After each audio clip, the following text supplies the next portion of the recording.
Hello everyone and welcome back to our channel. Our topic for today's topic is all about how you can exchange Monopoly Go stickers. So first you have to open Monopoly Go app and let's log into your account. Next, click the album tab at the bottom of your screen and then select any set of cards. After that, find an extra sticker that you want to send. You can tell if it has a plus sign beside of it. And here, tap to send to friends and choose a friend that you want to send it. Here, in order to exchange stickers, toggle on the Make an Exchange button so you can get a stickers in return.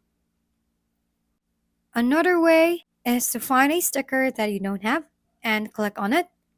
After that, click the group button and try to negotiate in the Monopoly Go FB group. Note that gold stickers are not available for sending cards, and you can only obtain this by playing the game. Thank you for watching. We hope this video helped you figure things out.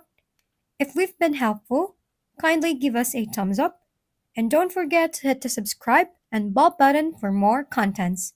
For any questions and suggestions, comment down below.